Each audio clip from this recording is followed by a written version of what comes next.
idarə etməyi öyrəndi. Celtada isə Ancelottinin Real Madridini məğlub edərək adını yenidən eşitdirdi. Və gözlənilən oldu. Guardiola'dan sonra doğma evinə Barcelona'ya baş məşqçi kimi qayıtdı. Orada bilirsiniz, futbol tarixinin bəlkə də ən ölümcül hücum xəttini qurdu. MSN, Messi, Suarez, Neymar.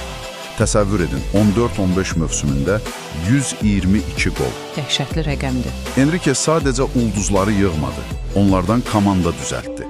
Messidən belə müdafiəyə kömək tələb etdi. Nəticə, elə ilk mövsümdə treble, La Liga, Kubok, Çempionlar Liqası və o qələbələrin sevincini ən çox balaca qızı Xana ilə bölüşürdü. Amma Barcelona da ikinci dövrü o qədər də uğurlu olmadı sanki. Nəticələr sabit deyildi, gərginliklər var idi, ayrıldı, sonra İspaniya millisi ilə yeni bir səhifə açdı. Amma cəmi 11 ay sonra hamının sarsıdan xəbər gəldi. İstefa verdi, şəxsi səbəblərlə. Və o səbəb çox ağır idi. 9 yaşlı qızı Xana sümük kərçənginə tutulmuşdu. Allah rəhmət eləsin. La familia es todo. Ailə hər şeydir.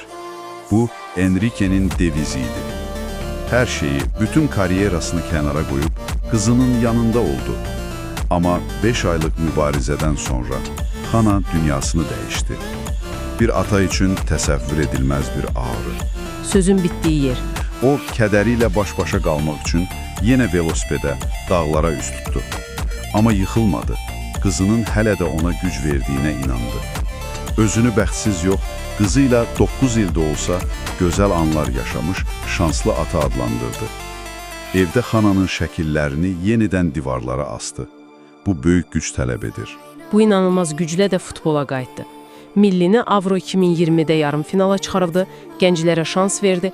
Bəlkə də İspaniyanın 2024-cü ildəki çempionluğunun təməli onda qoyuldu.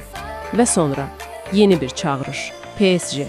Parisdə onu nəhəng egolar, böyük təzyiq və klubun o illərdir arzuladığı Çempionlar Liqası gözləyirdi. Bəziləri yerli liqanı, necə deyəyim, Fermer Liqası adlandırsa da, Enrique'nin üslubu Pep'in sistem intizamı ilə klubun emosional yaxınlığının qarışığı komandaya başqa bir hava gətirdi. Sərt, amma ədalətli, böyük qardaş kimi idi deyirlər. Bəli, qəramlarına sədaqət tələb edirdi. Oyunçularla münasibəti birbaşa idi.